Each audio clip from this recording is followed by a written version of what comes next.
Hi welcome to my kitchen. Hi friends, ಇವತ್ತು ರುಚಿಕರವಾದ ಬಿಸಿಬೇಳೆ ಬಾತ್ ಹೇಗೆ ಮಾಡೋದು ಅಂತ ಹೇಳ್ಕೊಡ್ತೀನಿ. ತುಂಬ ಈಸಿಯಾಗಿರುತ್ತೆ. ಒಂದು ಸತಿ ಎಲ್ಲರೂ ಟ್ರೈ ಮಾಡಿ. ಆಮೇಲೆ ಇದು ಹೇಗೆ ಬಂತು ಅಂತ ಕಮೆಂಟಲ್ಲಿ ಹೇಳೋದನ್ನ ಮರಿಬೇಡಿ.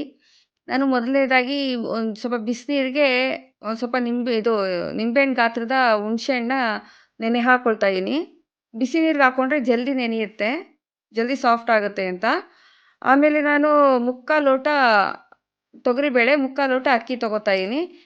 300 ಗ್ರಾಮ್ ಅಕ್ಕಿ, 300 ಗ್ರಾಮ್ ತೊಗರಿಬೇಳೆ ತೊಗೋತಾ ಇದ್ದೀನಿ. ಅದು ಲೋಟ ಬಂದು 350 ಗ್ರಾಮ್ ಹಿಡಿಯುತ್ತೆ. ಇದನ್ನು ಚೆನ್ನಾಗಿ ನೀರಲ್ಲಿ ತೊಳೆದ್ಬಿಟ್ಟು ಕುಕ್ಕರ್ಗೆ ಹಾಕ್ಕೋತಾ ಇದ್ದೀನಿ. ಆಮೇಲೆ ಇದಕ್ಕೆ ಹಾಕ್ಕೊಳ್ಳೋ ತರಕಾರಿ ಆಪ್ಷನ್ ನಿಮ್ಮ ಇಷ್ಟ, ನೀವು ಯಾವ ತರಕಾರಿ ಬೇಕಾದ್ರೂ ಹಾಕ್ಕೋಬೋದು. ನಾನು ಬೀನ್ಸು, ಆಮೇಲೆ ನೂಕಲ್ಲು, ಕ್ಯಾರೆಟು, ಒಂದು ಸ್ವಲ್ಪ ಹಸಿ ಬಟಾಣಿ, ಟೊಮೊಟೊ ಮತ್ತು ಆಲೂಗೆಡ್ಡೆ ಎಲ್ಲ ಸ್ವಲ್ಪ ಸ್ವಲ್ಪ ಸಣ್ಣ ಕಟ್ ಮಾಡಿ ನೀಟಾಗಿ ತೊಳೆದ್ಬಿಟ್ಟು ಹಾಕ್ಕೊಳ್ತಾ ಇದ್ದೀನಿ. ಆಮೇಲೆ ರುಚಿಗೆ ತಕ್ಕಷ್ಟು ಉಪ್ಪು ಹಾಕ್ಕೊಳ್ಳೋಣ. ಆಮೇಲೆ ನಾನು ಯಾವ ಲೋಟದಲ್ಲಿ ಅಕ್ಕಿ ಬೇಳೆ ತೊಗೊಂಡಿದ್ನಲ್ಲ ಅದೇ ಲೋಟದಲ್ಲಿ ನಾನು ನೀರು ಹಾಕ್ಕೊಳ್ತಾ ಇದ್ದೀನಿ.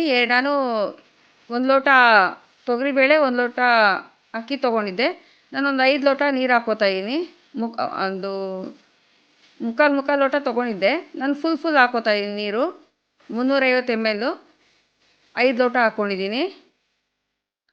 ಸೊ ಹಾಕ್ಬಿಟ್ಟು ಇದನ್ನು 3 ವಿಷಿಲ್ ಮಾಡ್ಕೊಳ್ಳೋಣ. ಒಂದು ಕಡೆ ಬಾಣಲಿಗೆ ಒಂದು 4 ಸ್ಪೂನ್ ಎಣ್ಣೆ ಹಾಕ್ಕೊಳ್ತಾ ಇದ್ದೀನಿ. ಊಟ ಮಾಡ್ತೀವಲ್ಲ ಅದೇ ಸ್ಪೂನು.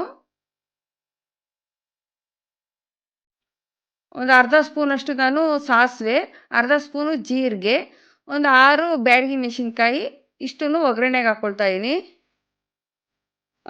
ಆಮೇಲೆ ಯಾರೆಲ್ಲ ನನ್ನ ವಿಡಿಯೋನ ಸಬ್ಸ್ಕ್ರೈಬ್ ಮಾಡಿದ್ರೆ ಫಸ್ಟ್ ಟೈಮ್ ನೋಡ್ತಾ ಇದ್ದೀರಲ್ಲ ಅವರೆಲ್ಲ ಸಬ್ಸ್ಕ್ರೈಬ್ ಮಾಡಿ, ಪಕ್ಕದಲ್ಲೇ ಬರೋ ಬೆಲ್ ಬಟನ್ನ ಟಚ್ ಮಾಡಿ ಫ್ರೆಂಡ್ಸ್. ನಾನು ಚಾನಲ್ಗೆ ಹಾಕೋ ಫಸ್ಟ್ ವಿಡಿಯೋ ನಿಮಗೆ ಬರುತ್ತೆ.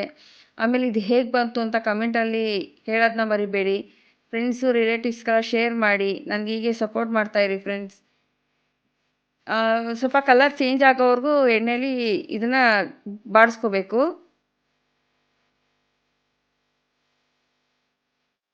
ಸೊ ಇದು ನನ್ನ ಫೇವ್ರೆಟ್ಟು ಬಿಸಿಬೇಳೆ ಬಾತು ಅಂದರೆ ನನಗೆ ತುಂಬ ಇಷ್ಟ. ಅದರಿಂದ ತೋರಿಸ್ಕೊಡ್ತಾ ಇದ್ದೀನಿ, ನೀವು ನೋಡಿ ಮಾಡ್ಕೊಳ್ಳಿ ಮನೆ ಒಂದ್ಸತಿ ಅಂತ. ನಾನು ಒಂದು ಈರುಳ್ಳಿನ ಕಟ್ ಮಾಡಿ ಒಗ್ಗರಣೆಗೆ ಹಾಕ್ಕೊತಾ ಇದ್ದೀನಿ. ಆಮೇಲೆ ಬೇಕು ಅನ್ನೋರು ಕಡಲೆಕಾಯಿ ಬೀಜ ಮತ್ತು ಇದು ಕಾಯಿನ ಪೀಸ್ ಮಾಡಿಬಿಟ್ಟು ಹಾಕ್ಕೋಬೋದು. ನನಗೆ ಅದೆಲ್ಲ ಇಷ್ಟ ಆಗಲ್ಲ ಬಿಸಿಬೇಳೆ ಬಾತಲ್ಲಿ. ಸೊ ನನಗೆ ಹೀಗಿದ್ರೇ ಇಷ್ಟ ಆಗೋದು ಅಂದ್ಬಿಟ್ಟು ನಾನು ಮಾಡ್ಕೊಳ್ತಾ ಇದ್ದೀನಿ. ಬೇಕು ತಿಂತೀನಿ ಅನ್ನೋರು ಹಾಕ್ಕೋಬೋದು. ನಾನು ಒಂದು ಕಾಲು ಸ್ಪೂನಷ್ಟು ಉಪ್ಪು, ಒಂದು 2 ಚಿಟಿಕೆಯಷ್ಟು ಹಿಂಗೆ ಹಾಕ್ಕೊಂಡಿದ್ದೀನಿ. ಆಮೇಲೆ ನಾನು ಏನು ಹುಣಸೆಹಣ್ಣು ನೆನೆ ಹಾಕಿದ್ನಲ್ಲ ಅದು ಚೆನ್ನಾಗಿ ಕಿವುಚ್ಕೊಂಡು ಒಂದು ಅರ್ಧದಷ್ಟು ಹಾಕ್ಕೊಳ್ತೀನಿ ಫ್ರೆಂಡ್ಸ್. ಯಾಕಂದರೆ ಜಾಸ್ತಿ ಹುಳಿ ಆಗಿಬಿಟ್ರೆ ಚೆನ್ನಾಗಿರಲ್ಲ. ನೋಡಿಬಿಟ್ಟು ಹುಳಿ ಬೇಕು ಅಂತ ಅನಿಸಿದರೆ ಮತ್ತೆ ಅದನ್ನ ಹಾಕ್ಕೊಳ್ತೀನಿ. ಈಗ ಒಂದು ಸ್ವಲ್ಪ ಹಾಕ್ಕೊಳ್ತೀನಿ, ಒಂದು ಅರ್ಧದಷ್ಟು ಹಾಕ್ಕೊತೀನಿ.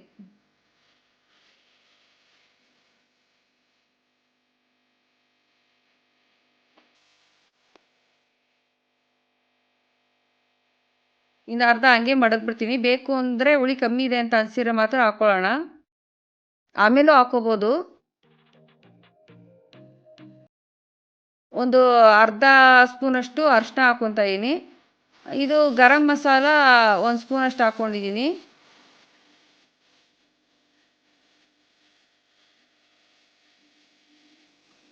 ಇದು ಬಿಸಿಬೇಳೆ ಬಾತ್ ಪೌಡರು ಮನೇಲೂ ಮಾಡ್ಕೋಬೋದು. ಹೇಗೆ ಮಾಡೋದು ಅಂತ ತೋರಿಸ್ಕೊಡ್ತೀನಿ ಒಂದು ಸತಿ. ಇದನ್ನು ನಾನೊಂದು 4ರಿಂದ 5 ಸ್ಪೂನ್ ಹಾಕ್ಕೋತೀನಿ. 5 ಸ್ಪೂನು ಪೌಡರ್ ಹಾಕ್ಕೊತೀನಿ.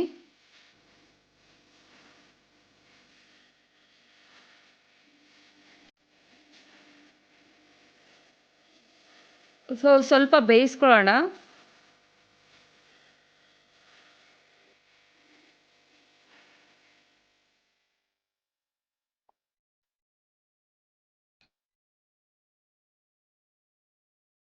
ಆ ಕಡೆ ನಮ್ಮದು ಕುಕ್ಕರ್ದು 3 ವಿಷಿಲ್ ಆಗಿ ಹೇರೆಲ್ಲ ಔಟ್ ಆಗಿದೆ.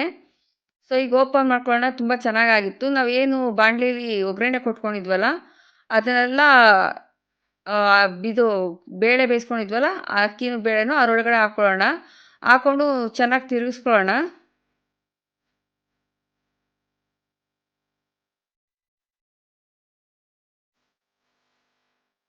1 ಲೋಟ ಅಕ್ಕಿ 1 ಲೋಟ ಬೇಳೆಗೆ 5 ಲೋಟ ನೀರು ಜಾಸ್ತಿ ಆಗುತ್ತೆ ಅಂತ ಅಂದ್ಕೊಂಡ್ಬೇಡಿ.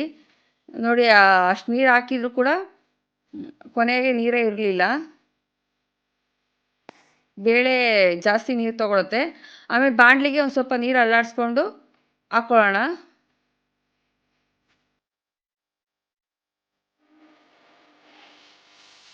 ತಳ ಹಿಡಿದಂಗೆ ನೀಟಾಗಿ ತಿರುಗಿಸ್ಕೋಬೇಕು. ಕೊನೆಯಲ್ಲಿ ನಾವು ಕಟ್ ಮಾಡ್ಕೊಂಡಿದ್ವಲ್ಲ ಕೊತ್ತಂಬರಿ ಸೊಪ್ಪು, ಸಣ್ಣ ಕಟ್ ಮಾಡಿರೋ ಕೊತ್ತಂಬರಿ ಸೊಪ್ಪನ್ನ ಹಾಕ್ಕೊಂಡು ಸರ್ವ್ ಮಾಡೋಣ. ತುಂಬ ಬಿಸಿ ಬಿಸಿಯಾಗಿರುತ್ತೆ. ಇದು ಖಾರ ಬೂಂದಿ ಜೊತೆ ಇಲ್ಲ ಮನೇಲಿ ಏನಾದ್ರು ಚೋಚೋ ಮಾಡಿದ್ರೆ ಆ ಚೋಚೋ ಜೊತೆಗೂ ಕೂಡ ತಿನ್ಬೋದು. ತುಂಬ ಚೆನ್ನಾಗಿರುತ್ತೆ. ಒಂದ್ಸತಿ ಟ್ರೈ ಮಾಡಿ. ಸೊ ಬಿಸಿ ಬಿಸಿಯಾಗಿರೋ ಬಿಸಿಬೇಳೆ ಬಾತು ರೆಡಿಯಾಗಿದೆ. ಸೊ ನಾವಂತೂ ಟೇಸ್ಟ್ ಮಾಡ್ತೀವಿ. ಮನೇಲಿ ಏನಾರ ಬೆಣ್ಣೆ ಇದ್ದರೆ ಹಾಕ್ಕೊಳ್ಳಿ, ಆಪ್ಷನಲ್ಲು. ನಮ್ಮ ಮನೇಲಿ ಬೆಣ್ಣೆ ಇತ್ತು ಅಂದ್ಬಿಟ್ಟು ನಾನು 1 ಸ್ಪೂನ್ ಹಾಕ್ಕೊತಾ ಇದ್ದೀನಿ. ಇಲ್ಲ ಅಂದರೂ ಏನು ಬೇಕಾಗಿಲ್ಲ. ಹಾಕ್ಕೊಂಡು ತಿರ್ಗಿಸ್ಕೊಂಡು ಟೇಸ್ಟ್ ಮಾಡೋಣ. ಸೊ ಒಂದ್ಸತಿ ಟ್ರೈ ಮಾಡಿ. ರುಚಿಕರವಾದ ಬಿಸಿಬೇಳೆ ಬಾತು ತಿನ್ನೋದಕ್ಕೆ ರೆಡಿಯಾಗಿದೆ ನಮ್ಮ ಮನೇಲಿ. ಇಷ್ಟೊತ್ತು ನಾನು ವಿಡಿಯೋ ನೋಡಿದ್ದಕ್ಕೆ ತುಂಬ ಧನ್ಯವಾದಗಳು ಫ್ರೆಂಡ್ಸ್. ಹೀಗೆ ನನಗೆ ಯಾವಾಗಲೂ ಸಪೋರ್ಟ್ ಮಾಡ್ತಾಯಿರಿ. Thank you.